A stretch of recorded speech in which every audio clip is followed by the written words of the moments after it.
Iran deal के चक्कर में अमेरिका और इजराइल, जो कि जिगरी दोस्त माने जाते हैं, उनकी दोस्ती में दरार पड़नी शुरू हो गई है। दावा किया जा रहा है कि ईरान ने दो टूक कह दिया है कि वो किसी भी कीमत पर अपना यूरेनियम ना तो देगा और ना ही नष्ट करेगा।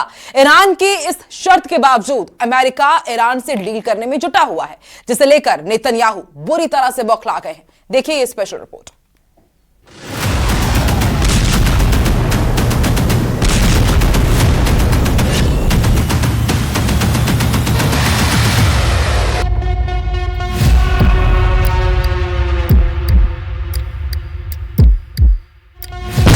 ईरान के ट्रैप में फंसे नेतन्याहू ट्रंप, यूरेनियम पर भिड़े यूएस इजराइल।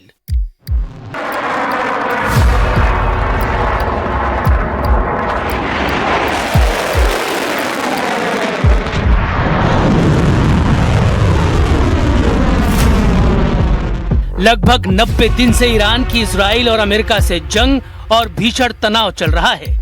हैरानी की बात तो यह है कि लगभग 40 दिन की सीधी जंग में अमेरिका और इजराइल ईरान से अपने वो टारगेट अचीव नहीं कर पाए हैं जो उनका मेन मकसद था। पहले बारूद से दहलाकर ईरान को दबाने की कोशिश, लेकिन जब बारूदी फॉर्मूला फुस निकला तो बातचीत के फॉर्मूले पर राष्ट्रपति ट्रंप आ गए हैं। लेकिन अब बातचीत का फॉर्मूला भी ईरान पर कारगर नजर नहीं आ रहा है, तो अब ट्रंप दोस्ती का फॉर्मूला इस्तेमाल करने की कोशिश कर रहे हैं। दावों के मुताबिक अब अमेरिका ईरान पर सीधा बड़े हमले से बचने की कोशिश कर रहा है और ईरान की अरब देशों और इजराइल से दोस्ती कराने के चक्कर में पड़ गया है। इधर दूसरी तरफ दावों के मुताबिक ईरान ने ट्रंप के मध्यस्थतों को दो टूक कह दिया है कि ईरान किसी भी कीमत पर न तो यूरेनियम अमेरिका को देगा और न ही किसी तीसरे देश में रखेगा। इधर नेतन्याहू ट्रंप की ईरान डील को लेकर बेहद नाराज बताए जा रहे हैं। इजरायली अधिकारियों ने अमेरिकी अधिकारियों से दो टूक कह दिया है कि अगर ईरान का यूरेनियम नहीं छीना गया या तबाह किया गया तो इजराइल और अमेरिका दोनों के लिए बेहद विनाशक साबित होगा। खबर है कि ट्रंप और नेतन्याहू के बीच ईरान डील को लेकर जमकर बहस हो चुकी है, जिसके बाद से अमेरिका ने इजराइल को ईरान डील की सभी जानकारी देने से साफ मना कर दिया है और ईरान डील से इजराइल को एक तरह से बाहर कर दिया।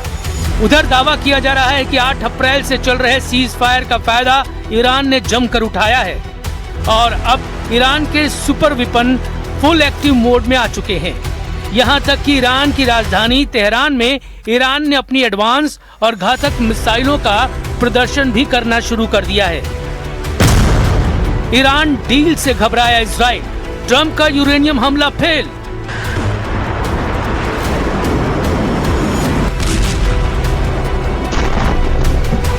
ईरान डील से इस वक्त जितना ज्यादा इजराइल खफा है, उससे कहीं ज्यादा अमेरिका भी ईरान के यूरेनियम दाव से बौखलाया हुआ बताया जा रहा है। पश्चिम एशिया में पिछले कुछ समय से जारी युद्ध को रोकने के लिए पर्दे के पीछे एक बहुत बड़ा खेल चल रहा है।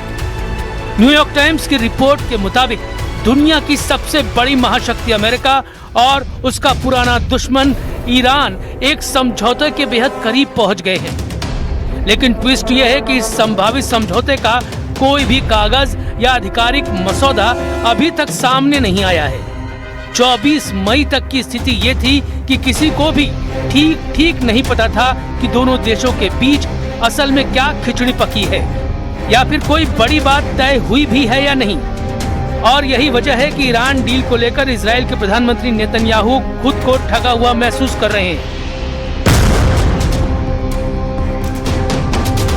इजरायली प्रधानमंत्री बेंजामिन नेतन्याहू और डोनाल्ड ट्रंप के बीच हालिया गोपनीय बातचीत लीक हुई है।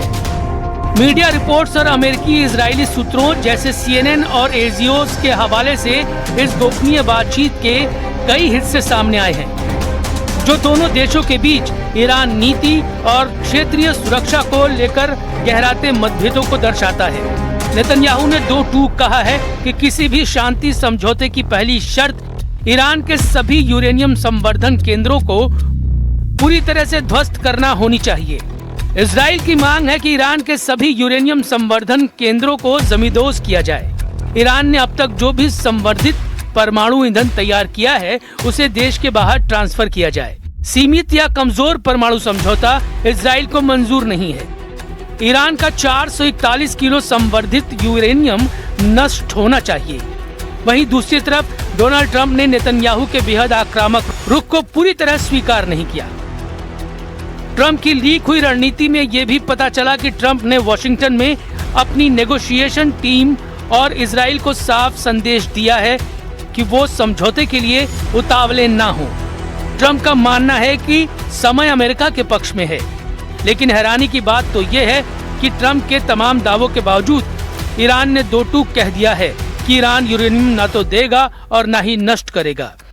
ईरान के 3 बड़े अधिकारियों ने 23 मई को ही साफ कह दिया है कि परमाणु स्टॉक को लेकर कोई सहमति नहीं बनी है। वो शुरू से इस मुद्दे पर बात ही नहीं करना चाहते थे। उनका कहना है कि परमाणु से जुड़े सभी मुद्दों पर अगले 30 से 60 दिनों में बातचीत होगी। यानी ईरान ने साफ कर दिया है कि यूरेनियम पर ईरान ट्रंप की एक भी शर्त नहीं मानेगा। यही वजह है कि इजराइल इसे लेकर बेहद परेशान है। हालांकि ट्रंप का दावा है कि ईरान को ना तो परमाणु बम बनाने देंगे और ना ही यूरेनियम रखने देंगे। No, we get the highly enriched. We will get it. We don't need it. We don't want it. We'll probably destroy it after we get it, but we're not going to let them have it. Bengal से बड़ी खबर आपको बता दें, कल से लेकर आज तक बंगाल में 30 बांग्लादेशी नागरिकों को हिरासत में लिया गया है। अवैध रूप से ये जो नागरिक है बांग्लादेश से आए हुए थे और अभी फिलहाल इन्हें हिरासत में रखा गया। मुर्शिदाबाद में सबसे ज्यादा 18 बांग्लादेशी नागरिकों को पकड़ा गया है। मालदा में 9 बांग्लादेशी नागरिक पकड़े गए हैं। दक्षिण 24 परगना में 3 बांग्लादेशियों को इसी तरह पकड़ा गया है। मालदा बंगाल से इस वक्त की बड़ी खबर आपको बता रहे और आपको याद ही होगा कि शुभेंदु अधिकारी ने साफ कर दिया था कि जैसे ही बीजेपी की सरकार आएगी तो घुसपैठियों के खिलाफ जो अवैध रूप से बांग्लादेशी बंगाल में रह रहे हैं उनके खिलाफ एक्शन लिया जाएगा। और अब आप देखिए किस तरीके से एक एक करके उन तमाम कदमों को उठाया जा रहा है। कई बांग्लादेशी नागरिकों को पकड़ा गया है।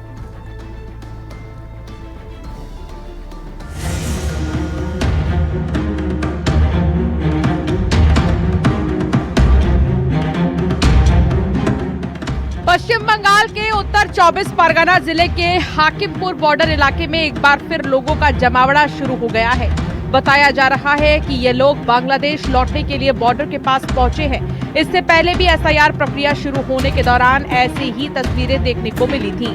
अब होल्डिंग सेंटर खोले जाने और शुभेंदु अधिकारी के नेतृत्व में अवैध बांग्लादेशी घुसपैठियों के खिलाफ सख्त रुख अपनाया जाने के बाद बॉर्डर इलाके में फिर से हलचल बढ़ चुकी है। स्थानीय प्रशासन और सुरक्षा एजेंसियां स्थिति पर नजर बनाए हुए हैं। মোল্লাডাঙ্গা এদিকে কোথায় থাকতেন? কি কাজ করতে? বাসন মাজা কাজ করতে। বাসন মাজা কাজ করতেন। আর কতদিন আগে আসছিলেন? এই 2-3 মাস। 2-3 মাস আগে? হ্যাঁ, ওরকম একদম আমাদের থাকতে দিচ্ছে না, আমরা চলে এসেছি। আচ্ছা, কি বাংলাদেশে চলে যাবেন? বিএসএফ এর কাছে স্যালেন্ডার করতে আসছেন? খুলনা জেলায়। এখানে কোথায় থাকতেন? এখানে থাকতাম দুর্গানগর। দুর্গানগর। কি কাজ করতেন এখানে? ওই রঙের কাজ করতাম, জঙ্গল সাফ করার কাজ করতাম। কত বছর আগে আসছিলেন? এই ধরো 1 বছর হয়ে গেছে। 1 বছর আগে আসছিলেন। এখন ফিরে যাচ্ছেন কেন? আমি ফিরে যাচ্ছি ওই এই সরকার আর কি দেশের মানুষ দেশে চলে যাও। बंगाल में होल्डिंग सेंटर को लेकर प्रशासन का एक्शन शुरू हो चुका है।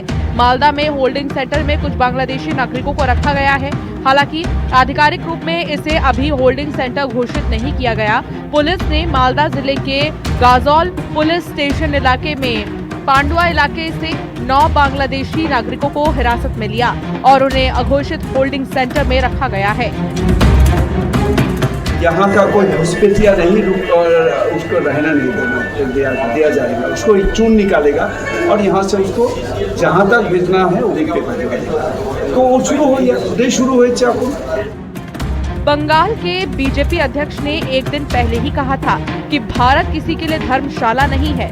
बीजेपी की पॉलिसी क्लियर है, डिटेक्ट, डिलीट और डिपोर्ट, यानी घुसपैठियों को ढूंढो, रिकॉर्ड से हटाओ और देश के बाहर निकालो। राजा कंसा पासी के किले को लेकर के पासी समाज की ओर से अगर कोई दावा प्रस्तुत किया गया है तो इसको लेकर के अवधेश पासी के पेट में दर्द क्यों हो रहा है? क्योंकि उन्हें मालूम है यहां मजहबी तुष्टीकरण का उनका एजेंडा है। सामने जब भी खास समुदाय के लोग होते हैं ना तो अवधेश पासी जी का सारा समाजवाद दरकिनार हो जाता है। भारतीय जनता पार्टी का इससे कोई सरोकार नहीं है। कोई भी समाज अगर अपना दावा प्रस्तुत करता है, कोर्ट के सामने जाता है, विधि सम्मत तरीके से अपनी कार्रवाई करता है, तो उसको लेकर कोई आपत्ति नहीं होनी चाहिए। लेकिन अवधेश पासी जी जिस तरह से मजहबी तुष्टीकरण में पासी समाज को बिल्कुल खारिज करने का काम कर रहे हैं, ये दुर्भाग्य। बीजेपी ने घुसपैठियों को बंगाल से बाहर करने का जो वादा किया था, उस पर एक्शन शुरू हो चुका है। बीजेपी बार बार कहती आई है कि बंगाल में घुसपैठिए हैं। आरोप ममता बनर्जी पर लगाए गए कि वो घुसपैठियों को वोट बैंक के तौर पर इस्तेमाल करती है। Bureau report, news 18।